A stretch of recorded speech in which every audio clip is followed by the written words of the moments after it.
जादुई पतीले की कहानी। सालों पहले पीतल नगर में राजू नाम का एक किसान रहता था। वह गांव के एक जमींदार के खेत पर काम करके किसी तरह अपना घर चला रहा था। पहले राजू के भी खेत थे, लेकिन उसके पिता के बीमार होने के कारण उसे अपने सारे खेत बेचने पड़े। मजदूरी में मिलने वाले पैसों से पिता का इलाज कराना और घर का खर्च चलाना मुश्किल हो रहा था।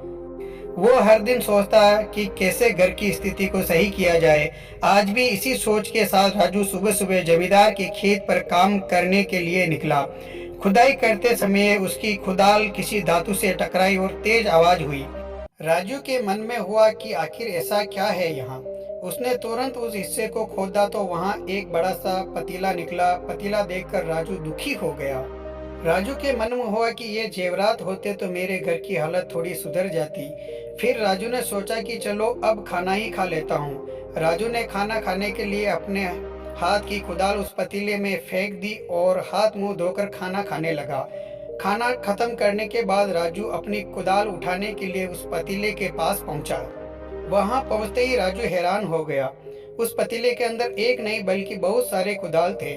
उसे कुछ समझ नहीं आया। तभी उसने अपने पास रखी एक कटोरी को भी उस पतीले में फेंक दिया। वो एक कटोरी भी पतीले के अंदर जाते ही बहुत सारी हो गई।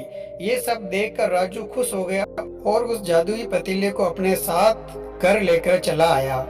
वो हर दिन उस बर्तन में अपने कुछ औजार डालता और जब वो ज्यादा हो जाते तब उन्हें बाजार जाकर बेच आता।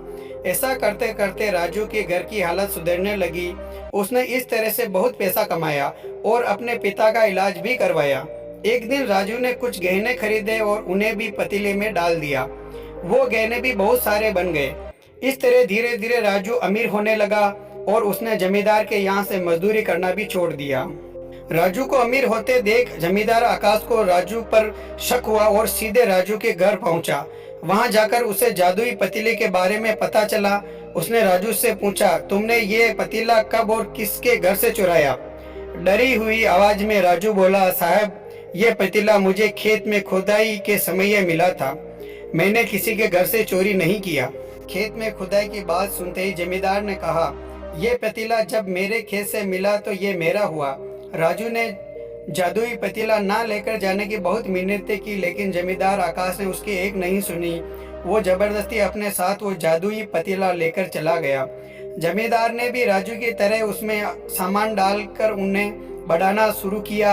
एक दिन जमींदार ने अपने घर में मौजूद सारे गहने एक एक करके उस पतीले में डाल दिए और रातों रात बहुत अमीर हो गया। एक कदम से जमींदार के अमीर होने की खबर पीतल नगर के राजा तक पहुंच गई। पता लगाने पर राजा को भी जादुई पतीले की जानकारी मिली। फिर क्या था, राजा ने तुरंत अपने लोगों को भेजकर जमींदार के यहाँ से वो पतीला राजमहल मंगवा लिया। राजमहल में उस जादुई पतीले के पहुंचते ही राजा ने अपने आसपास मौजूद सामान को उसमें डालना शुरू कर दिया। सामान को बढ़ता देखकर राजा दंग रह गया। होते होते आखिर में राजा खुद उस पतीले के अंदर चला गया। देखते ही देखते उस पतीले से बहुत सारे राजा निकल आए। पतीले से निकला हर राजा बोलता है, मैं पीतल नगर का असली राजा हूँ, तुम्हें तो इस जादुई पतीले ने बनाया है। ऐसा होते होते सारे राजा आपस में लड़ने लगे और लड़कर मर गए। लड़ाई के दौरान वो जादुई पतीला भी टूट गया। जादुई पतीले के कारण राजमहल में हुई इस भयानक लड़ाई के बारे में नगर में सबको पता चल गया। इस बात की जानकारी मिलते ही राजू और जमींदार आकाश ने सोचा, अच्छा हुआ हमने उस जादुई पतीले का इस्तेमाल सही से किया। उस राजा ने अपनी मूर्खता के कारण अपनी जान खो दी।